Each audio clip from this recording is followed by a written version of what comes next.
They're arguably the most popular piece of clothing in the world, yet they're also one of the most individual. As any urban cowboy will tell you, nothing fits so well as a pair of denim jeans.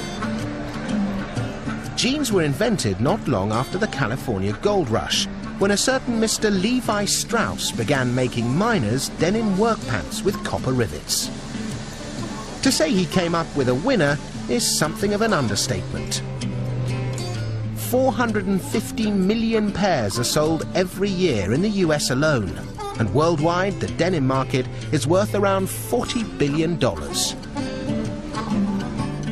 But every pair of jeans has made an amazing journey from the cotton field to the high street store. Their story begins 650 kilometers away on the plains of Torreon. Here in these vast fields, they grow one of Mexico's most important crops, cotton. Picking cotton by hand is slow, back-breaking work.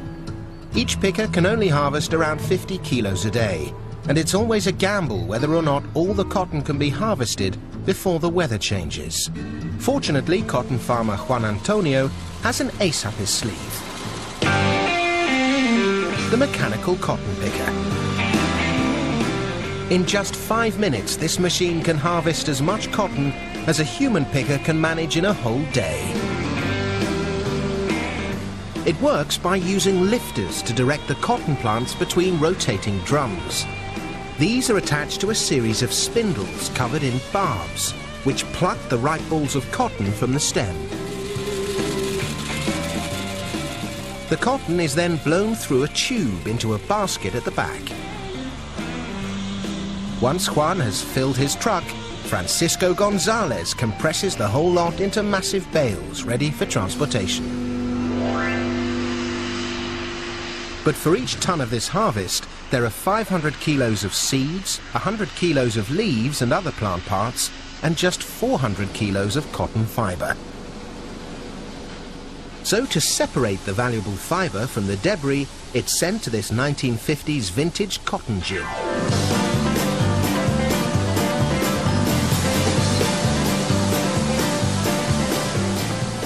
This fabulous old machine looks like a monstrous Wurlitzer jukebox, and its job is to dry and clean the raw harvest, removing the unwanted seeds and plant leaves by sieving everything through a fine mesh. It's dusty work, but what emerges at the other end are bales of refined cotton, weighing around 200 kilos and containing enough fiber to produce 325 pairs of jeans. But first, the raw cotton needs to be turned into denim, which is what they do here at the Denim Art Factory in the southern Mexican state of Puebla. The trouble is, when it arrives, every bale of cotton is slightly different. So, to make a consistent thread, the cotton needs to be blended. That process begins here in the blow room with bale laydown. A machine called a Truschler Blendomat uses a mechanical arm to pick fibers from the top of the bales. These fibers are then blown along air ducts into special multi-mixes before they're cleaned by being blown around, allowing any trash to fall out the bottom. The resulting fibers still don't look like thread, so it's then down to operators like Jose and his trusty DK760 to perform what's known as carding. Now, despite what you may think, carding isn't something that a Las Vegas croupier does, but is rather the process of untangling the fibers by combing and pulling the cotton into a kind of web. The fibers are then stretched together to form a thick strand called a sliver. At a speed of 1,500 feet per minute, 6 slivers are stretched and combined. The next stage is spinning. At each one of these stations, cotton slivers are pulled and twisted at a rate of up to 120,000 revolutions per minute. There are between 100 and 250 fibers in a single thickness of cotton thread, and just 20 grams of fiber produce a whole kilometre of fine yarn. On these giant reels, they now have something that's starting to look like familiar cotton. But to make jeans blue, the cotton first needs to be dyed. You guessed it, yellow. But don't panic, Ramiro the cowboy isn't going to end up looking like a lemon. The reason the dye is yellow is because indigo blue dye isn't water soluble. So it first needs to be mixed with a reducing agent, sodium hydrosulfite, and it's this that turns it yellow. Then, when it's removed, something magical happens. Normally, the indigo bath is yellow, okay? But as soon as it has contact with the oxygen, it turns blue, as you can see in the surface of the glass. Because the bond between the dye and cotton isn't very strong, jeans gradually fade. But of course, if jeans didn't fade, they just wouldn't be jeans. The thread is treated with cornstarch to make it stiffer, then after a blast in a dryer, the cotton is ready to use. The trouble is, it's just a bit too blue. Denim originally got its name from a type of French fabric, serge de Nîmes, Nîmes being a city in France. If you look at it closely, you'll see it actually contains a combination of white and blue thread.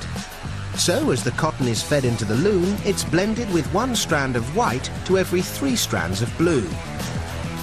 Each of these looms turns out 3,000 meters of denim every week, enough to make cowboys like Ramiro a pair of jeans with flares the size of wigwams. Those jeans are made here in Tehuacan. This is Mexico's largest jeans factory and produces designs for most of the famous American brands, churning out 400,000 pairs every month. A typical pair of 5-pocket jeans uses 15 pieces of cloth. So they first stack the denim into piles of 100 sheets, ready for each piece of the design to be cut. It's up to pattern layer Antonio Martinez to make sure that as little material as possible is wasted. Using a computer, he can limit the offcuts to just 7%. Once he's happy, the pattern is printed onto paper. Next, the design is rolled out over the denim. This stage is more like carpentry than tailoring, and with the denim 100 sheets deep, any mistake will be costly. Once cut, it's like a military operation, with an army of jean genies assigned to one specific task. Each pair of jeans takes 15 minutes to make and requires 1.6 meters of denim, several hundred meters of thread, 6 rivets and 1 zipper, or 5 buttons. On seam ironing duty is Marie Cruz. I like my job a lot because there's no pressure here, unlike other areas of the factory. I iron 300 pairs a day. I like ironing, but later my back will hurt. Marie adds the finishing touches to these spanking new jeans, but they're still not ready to grace a cowboy's behind. These days, everyone's too cool to wear jeans that look brand new. So they're about to become distressed by being slipped onto some rubber legs, blown up and given a little rough handling. In just 60 minutes, this team are going to make the jeans look like they've spent the last 5 years being dragged around a mine. So they set to work sanding in worn patches, grinding in frayed edges, and spraying on stains. Then, to add a few worn-in designer creases, it's out with a high-tech laser gun. These jeans get an even rougher ride than the Buckaroos. To give them a final hammering, they're tossed into gigantic washing machines, along with a few buckets of volcanic rock.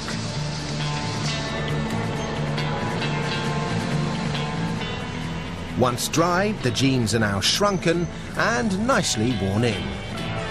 Or totally trashed, according to your point of view.